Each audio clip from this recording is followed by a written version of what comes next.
Evening ஆயிடுச்சு. ரொம்ப evening ஸ்நாக்ஸா? சரி பண்ணிடுவோம்.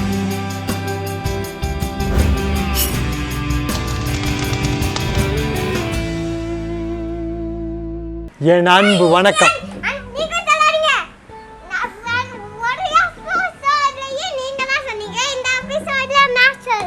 என்னது?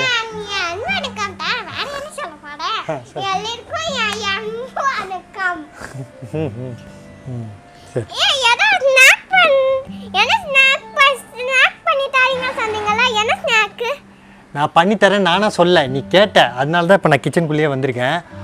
இதுக்கு ஒரு விஷயம் என்ன தெரியுமா? என்ன ஸ்நாக்ஸ் பண்ண போகிறேன்னு இப்போ நான் சொல்லவே மாட்டேன். கடைசி முடித்ததுக்கப்புறம் தான் நீ பார்த்து அவங்களுக்கு தெரிஞ்சிடும். ஏன்னா அவங்க வீடியோ கிளிக் பண்ணி பார்த்துருப்பாங்க, ஹெட்டிங்கை பார்த்துடும். ஓ இதுவா இன்ட்ரெஸ்ட்டாக இருக்கே, இந்த மாதிரி ரெசிபி நான் பார்த்ததே இல்லையே அப்படின்னு சொல்லி கிளிக் பண்ணி அவங்க வந்திருப்பாங்க. ஆனால் உனக்கு கடைசியில் தான் நான் செஞ்சு முடிச்சுட்டு டேஸ்ட்டு கொடுப்பேன். அப்போ தான் அது என்ன ஸ்நாக்ஸ்ன்னு உனக்கு தெரியும். அது வரைக்கும் நீ ஹெல்ப் பண்ணு பண்ணுறதை பாரு. Okay okay. நான் தான் பேர் வைப்பேன். பேர் நீ தான் வைப்பேன். சரி. நீங்கள் என்ன பழைய பேர் வைக்க வேணாம். பழைய பேர் வைக்க வேண்டாம். அப்படி சரி ஓகே. முதல்ல நீங்கள் நம்ம பீன்ஸ் கேரட் முதல்ல வெட்டணும். உருளைக்கிழங்கு நான் வேக வச்சுட்டேன், நீங்கள் போயிட்டு ரெடியாக எடுத்து வரத்துக்குள்ளே. ஓகே. நான் வந்து 4 உருளைக்கிழங்கை நல்லா மசிச்சு வச்சுருக்கேன். சின்னதாக இருந்ததுனால 4 பெரிய உருளைக்கிழங்கு தான் 2 உருளைக்கிழங்கை நல்லா வேக வச்சு மசிச்சு வச்சுட்டேன்.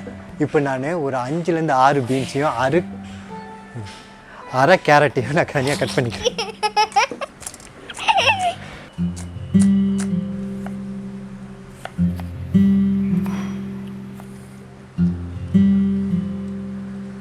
ஓகே. அடுத்து வந்து 3Gயை கட் பண்ணிக்க போகிறோம். 3Gனா ஒன்றும் இல்லை, ஜிஞ்சர் கார்லிக் க்ரீன் சில்லி. அதாவது 2 பச்சை மிளகாவையும் ஒரு 6லேருந்து 7 பூண்டையும் 1 இன்ச் சைஸ் உள்ள இஞ்சியும் நம்ம கட் பண்ணிக்க போகிறோம். ஒரு வெங்காயத்தையும் பொடியாக கட் பண்ணிக்க போகிறோம். சரியா?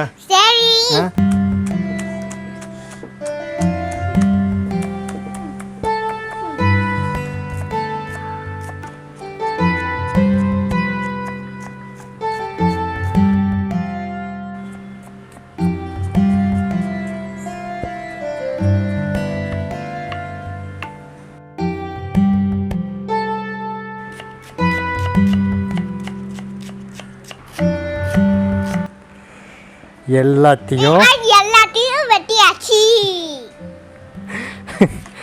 ஓகே. ஸோ நம்ம ஏற்கனவே உருளைக்கிழங்கு மசிச்சு வச்சுருந்தோம் இல்லையா, அது ஒரு நல்ல ஃபில்லிங்காக ரெடி பண்ணிக்கலாம். அதுக்கு நான் வந்து என்ன பண்ண போகிறேன், இந்த வெங்காயம் இஞ்சி பூண்டு மிளகா இது எல்லாத்தையும் நான் கட் பண்ணேன் இல்லையா, பாதி மட்டும்தான் அந்த மசாலாவுக்கு யூஸ் பண்ண போகிறேன் அந்த ஃபில்லிங்க்கு.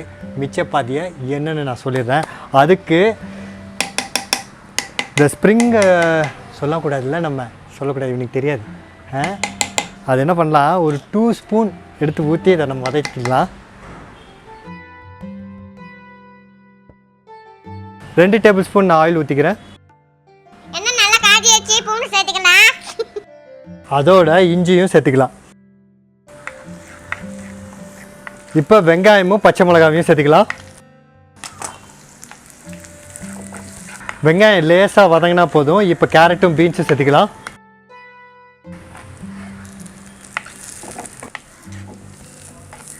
இதுக்கு தேவையான எப்படி இருக்கும், உனக்கு தான் எட்டாது. அது வேண்டாம், அது உப்பு சேர்த்துக்கலாம்.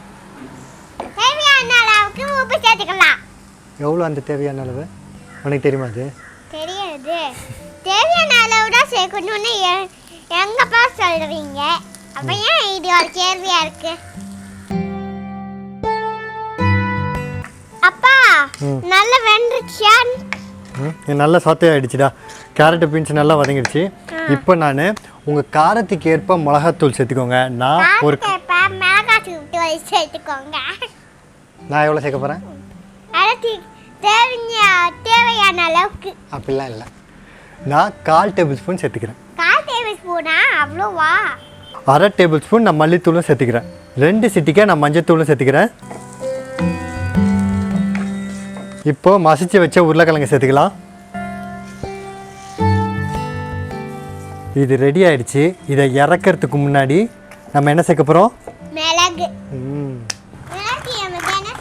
தேவையான சேர்க்கும்போது நம்ம ஆரோக்கியத்துக்கு ரொம்ப ரொம்ப நல்லது. இது என்ன புதுசா இருக்கே அப்படின்னு நீங்கள் கேட்டீங்கன்னா இந்த வீடியோ மூலமாக நீங்கள் ஃபர்ஸ்ட் டைம் வரீங்க. கீழே ஒயமேரின் பிளாக் பாப்பர் வீடியோ லிங்க் இருக்கு, கிளிக் பண்ணி பாருங்க. Welcome to SivaRaman kitchen. சூப்பரா, அடேங்கப்பா. சரி, கன்ஃபார்மாக போய் பாருங்கள், ரொம்ப ரொம்ப பயனுள்ளதாக இருக்கும். இதை நான் மிக்ஸ் பண்ணிக்கிறேண்ணே.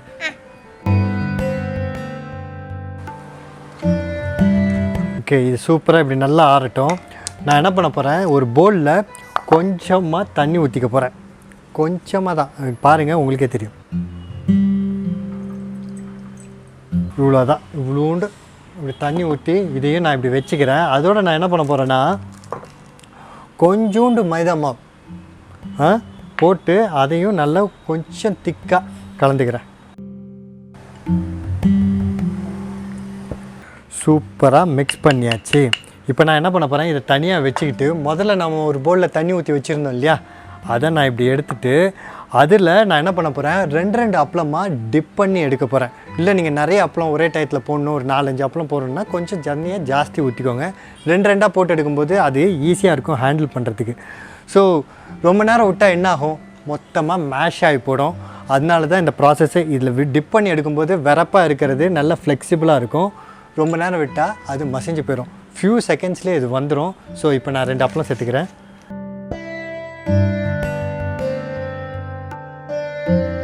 இந்த மாதிரி நல்லா ஃப்ளெக்சிபிளாக வந்துடும். பார்த்திங்கன்னா தெரியும், நல்லா ஃப்ளெக்சிபிளாக இருக்கும். ஸோ இந்த ஸ்டேஜில் நம்ம இதை எடுத்துடலாம். இதில் நம்ம மைதா மாவை கரைச்சி வச்சுருந்தோம்ல, அதை நம்ம தடவிக்கலாம். இப்படி தடவிட்டு நம்ம ஃபில்லிங்கை வச்சுக்கலாம். அப்புறம் இந்த பக்கத்துலேருந்து ஒரு மடி, அதுக்கப்புறம் இந்த பக்கத்துலேருந்து ஒரு மடி மடிச்சுட்டு அப்படியே உருட்ட வேண்டியதான். இது என்ன டிஷ்னு நான் கண்டுபிடிச்சிட்டேன். என்னது? Spring roll. இதுக்கு நான் பேர் வைக்கிறேன், அப்பளம் ஸ்ப்ரிங் ரோல். ஓ, அப்பளத்தில் பண்ணுறதுனால அப்பளம் ஸ்ப்ரிங் ரோல் இல்லையா? கரெக்ட், சூப்பர் பேர். ஸோ இது வந்து நீங்கள் வாங்குகிற அப்பளம் வந்து ரொம்ப பெரிய அப்பளமாக இருக்கிறதா பார்த்து வாங்கிக்கோங்க. சின்ன அப்பளமாக வந்தால் உருட்டுறதுக்கெல்லாம் கஷ்டமாக இருக்கும். அதனால நீங்கள் பெரிய டயாவாக இருக்கிற அப்பளம் வாங்கிக்கோங்க. இல்லை தந்தூரி பாப்பட் இருக்குது தெரியுமா, இந்த கடையில் பார்த்தோம் நிறைய மிளகெல்லாம் போட்டிருப்பாங்க, அதை கூட இதே சேம் மெத்தடில் பண்ணலாம். இதோட டயா அது ரொம்ப பெருசாக இருக்கும், அதில் கூட நீங்கள் பண்ணலாம், ரொம்பவே நல்லாயிருக்கும். என்ன நீங்கள் ஒரு வாட்டி ரோல் பண்ணுமா?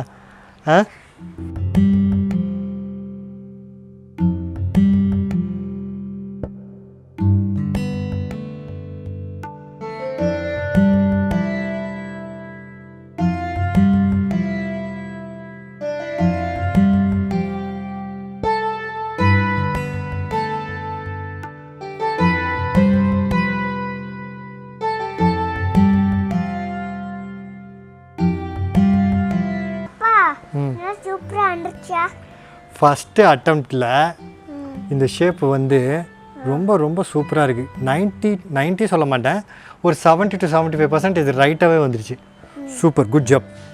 பொறுமையாடி, நல்ல ஜாப். நீ 2-3 வாட்டி ப்ராக்டிஸ் பண்ணிட்டேன்னு வச்சுக்கேன், இது சூப்பராக வந்துடும்.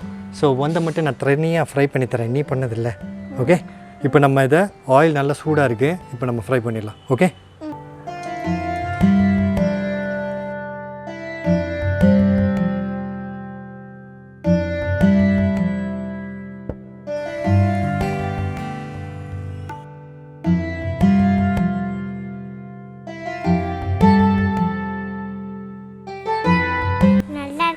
சூப்பராக இருக்குல்ல?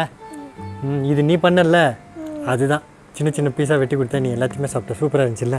இது அப்படியே சாப்பிட்டாலே ரொம்ப ரொம்ப சூப்பராக இருக்கும். இந்த ஸ்ப்ரிங் ரோல் டொமேட்டோ கெச்சப்போடு வெட்டி சாப்பிட்டா ரொம்பவே டேஸ்ட்டாக இருக்கும். நீங்கள் டொமேட்டோ கெச்சப்பை வீட்லேயே ரொம்ப சிம்பிளாக பண்ணிடலாம். அப்படி பண்ணணும், அது எப்படி பண்ணணும்னு தெரிஞ்சுக்கணுன்னா கீழே டிஸ்கிரிப்ஷன் பாக்ஸில் அதோடய லிங்க்கை கொடுக்குறேன், நீங்கள் கண்டிப்பாக போய் பாருங்கள்.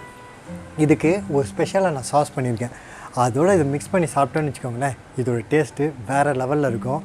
அதுக்கு தான் இந்த பச்சை மிளகாய், இஞ்சி இதெல்லாம் கட் பண்ணி பாதி தான் யூஸ் பண்ணேன், பாதி இருக்குது, அதை இப்போது பண்ணிடலாம். ஆல்ரெடி கடாயில் 2 டேபிள் ஸ்பூன் எண்ணெய் இருக்குது, அது நல்லா காஞ்சிடுச்சு. இப்போ நான் அதை போட்டு சாட்டே பண்ணிக்கிறேன்.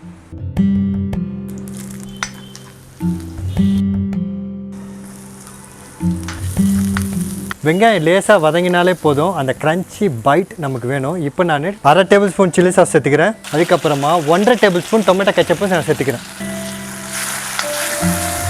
1/2 டம்ளர் தண்ணி நான் சேர்த்துக்கிறேன். கொஞ்சமாக கார்ன்ஃப்ளவரையும் கரைச்சிக்கலாம். நல்லா கொதிச்சிருச்சு. இப்போ கொஞ்சமாக கார்ன்ஃப்ளவரை சேர்த்துக்கலாம்.